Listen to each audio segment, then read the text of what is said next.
যে আমাদের রাজনীতিবিদরা ঐক্য হারিয়ে ফেলছেন, অনেককে চলে যাচ্ছেন। যখন চারদিকে দেখছি যে একটা অনেকের সুর, তখন আমরা অনেকেই হতাশ হচ্ছি।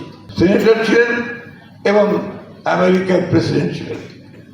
উনি যখন রাজনীতিতে নামলেন তখন তার বন্ধুরা, তার যে স্বজনরা, তাকে অনেকেই ফোন করে জানালো যে তুমি ওই নোংরা প্রফেশনে যাচ্ছ কেন? Why are you going to join the dirty profession? তিনি বললেন এই ডার্ট থেকেই তো আমি ফুল তৈরি করতে চাই। কারণ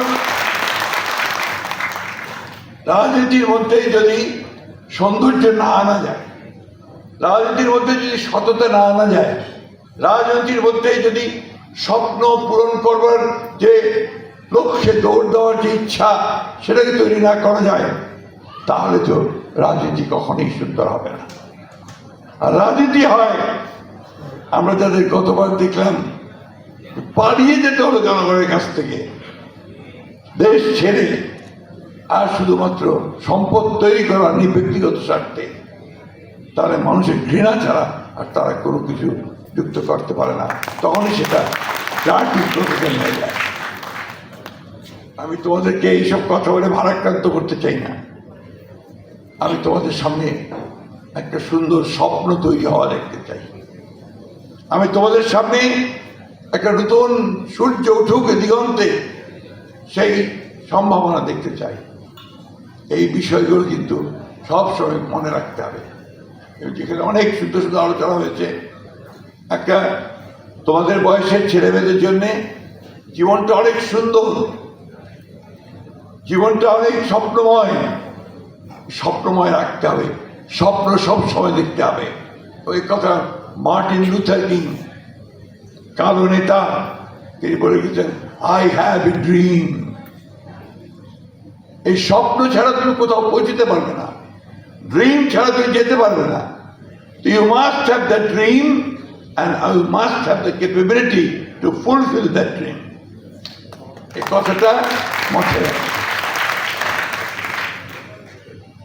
আমরা অনেকেই হতাশ হয়ে পড়ছি, অনেকেই বর্তমান এত বড় একটা অভ্যুত্থানের পরে এত বড় একটা সুযোগ সৃষ্টি হয়েছে দেশটাকে আবার সুন্দর করবার, সুন্দর করে গড়ে তুলবার, কিন্তু আমরা যখন চারদিকে দেখছি যে আমাদের রাজনীতিবিদরা ঐক্য হারিয়ে ফেলছেন, অনেককে চলে যাচ্ছেন, যখন চারদিকে দেখছি যে একটা অনেকের সুর, তখন আমরা অনেকেই হতাশ হচ্ছি।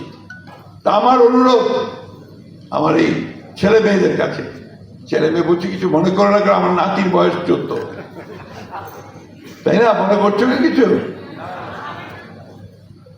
তো আমি যেন বলছি যে আমাদেরকে সবসময় মনে রাখতে হবে। আমি যে মানুষটাকে খুব শ্রদ্ধা করি, দুজন কবিদের মধ্যে, একজন রবীন্দ্রনাথ ঠাকুর, একজন নজরুল ইসলাম।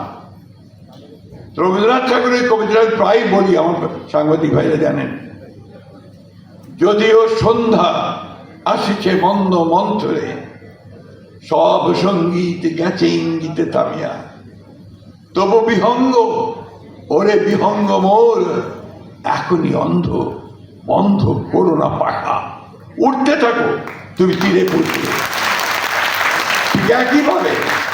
ঠিক একইভাবে আমি বলতে চাই যে কে আছো জোয়ান, হওয়া গোয়ান, হাকিছে ভবিষ্যৎ।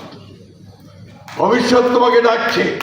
আজকে তোমরা যারা এখন যৌবনে পা দিচ্ছ, নতুন পৃথিবী পা দিচ্ছ, সেই পৃথিবী তোমাদের ডাকছে। তবে যে কথাটা ডক্টর খান বলেছেন, সবুর খান, নিজেকে তৈরি করতে হবে পৃথিবীর সঙ্গে প্রতিযোগিতা করতে। পৃথিবীটাই আর প্রতিযোগিতার পৃথিবী হয়ে গেছে। তুমি টিকতে না পারো, তুমি নিক্ষিপ্ত হয়ে যাবে। সেই জায়গায় তোমাকে পৌঁছতে হবে, তার জন্য তোমাকে তৈরি হতে হবে। আমাদের দুর্ভাগ্য যে আমাদের দেশের শিক্ষা ব্যবস্থা সেই রকম তো নয়, বরঞ্চ অত্যন্ত নিম্নমানের। এর জন্য দায়ী রাজনীতিবিদরাই, এর জন্য দায়ী আমরাই, এর জন্য দায়ী আমাদের আমলাতন্ত্র। এখানে শিক্ষার উপরে খুব কম গুরুত্ব দেওয়া হয়েছে। আমরা বিএ পাস করাই, এমএ পাস করাই চাঁদপুরের গ্রাম থেকে, অথবা আমার ঠাকুরের গ্রাম থেকে। সে ঘুরে বেড়ায়, কোনো কাজ পায় না, কারণ বিএ পাস এম এ পাসকে চাকরি দিতে ওরা পারেন না। কিন্তু সে যদি বিএসসি পাস করতো অথবা আপনার পলিটেকনিক ইনস্টিটিউট থেকে একটা ডিপ্লোমা নিতে পারত আপনার ইলেকট্রিসিটির উপরে অথবা আপনার সিভিল ইঞ্জিনিয়ারিংয়ের উপরে অথবা অন্যান্য বিষয়গুলোর উপরে, তাহলে কিন্তু তার চাকরি কেউ আটকাতে পারত না।